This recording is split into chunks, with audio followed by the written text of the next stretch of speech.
When you hear the word Warlock, you probably think of spells, curses, and destruction.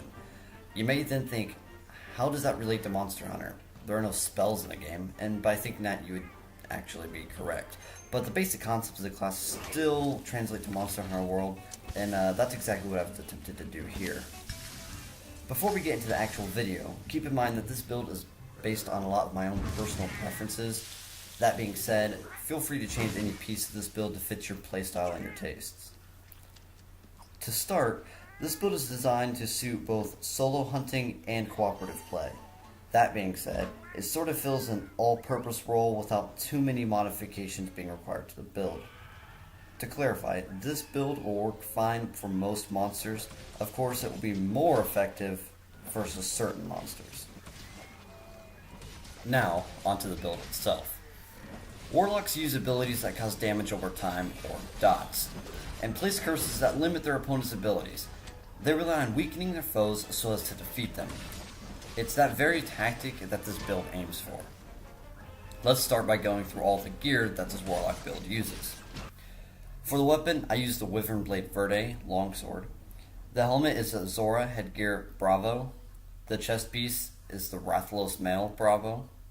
For the arms, we will be wearing the Bezel Vambraces Alpha. For the waist, I have decided to use the Zora Spine Bravo. The legs are Zora Spurs Alpha. I'm also wearing the Venom Charm 2. And the special equipment I use is the Health Booster, but it's not essential for this build. As you probably can tell, this build puts a lot of focus into poison.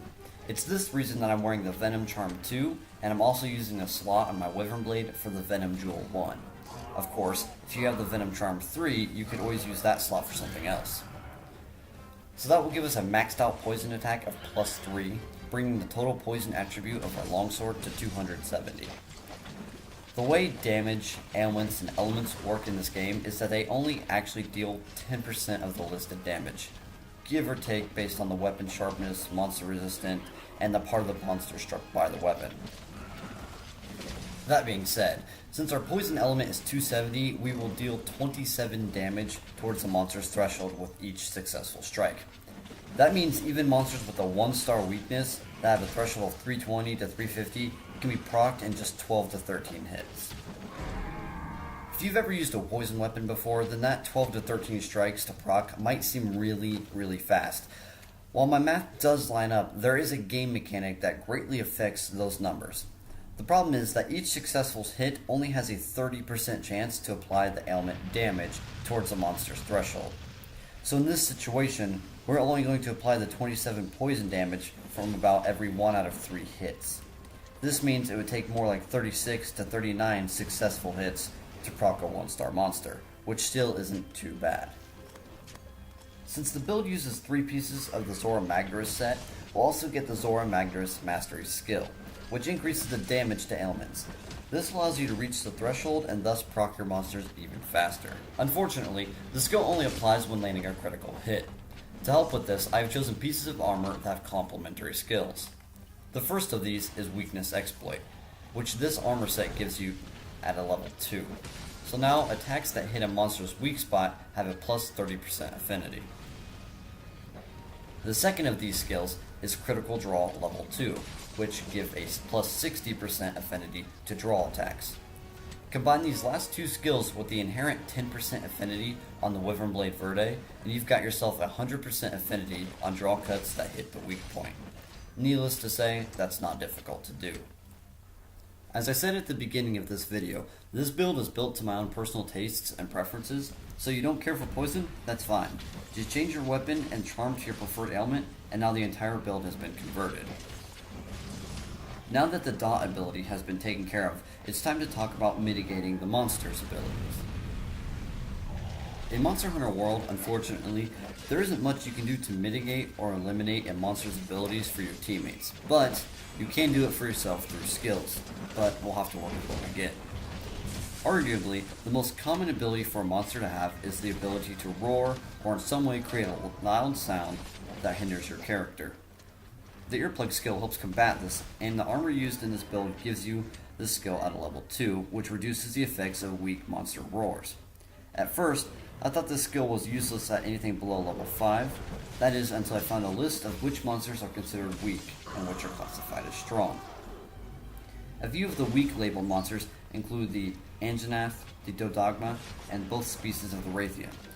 I will have a link to the full list of monsters in the description. While it would require an armor change, the Windproof skill would be another useful skill to take on if you didn't want earplugs. The next skill for this build is the Fortify skill. With only one level, this is an easy skill to max and fits the Warlock theme very well. Fortify increases your attack and defense every time you feint, stacking up to twice. Though not intended, Bombarder level 2 and Handicraft level 1 skills are also a part of this build as they come on some of the desired pieces of armor. This build also gives a 3 level 1 slots and a level 2 slot. Now, I use the level 1 slot on the Wyvern Blade Verde for poison attack decoration. However, if you have a Venom Charm 3, then that frees up a slot. Like every build, this one has a weakness. Fortunately, this build's weakness is easily counteracted with decorations. This build has a fire resistance of 18, but a water resistance of -7, thunder resistance of -9, ice resistance of -7, and a dragon resistance of -14. I know this seems quite bad at first, but a simple level 1 water, ice, and thunder resistance jewel in each of the open slots can bring the respective resistances to water -1, thunder -3, and ice -1. Those numbers are so close to 0 that they're almost negligible. Or you could always stack on the appropriate resistance decorations for the respective monsters that you'll be fighting.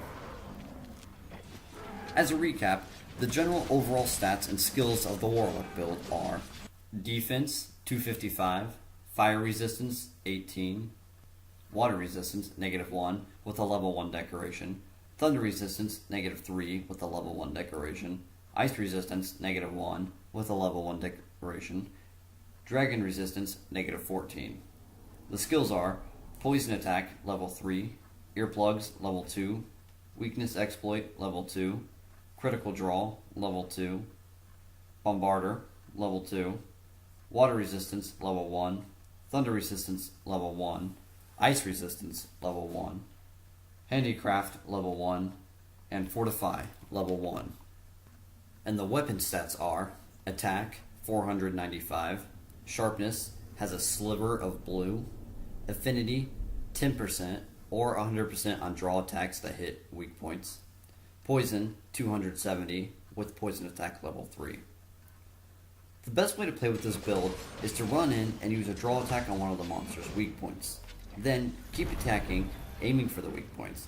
Whenever you have to roll away to avoid an attack or use an item, go ahead and sheath your sword and then start the process over. Keep doing this until your monsters proc, and then once the poison is worn off, repeat. An important note to keep in mind is that after each time the monster procs, its threshold will double.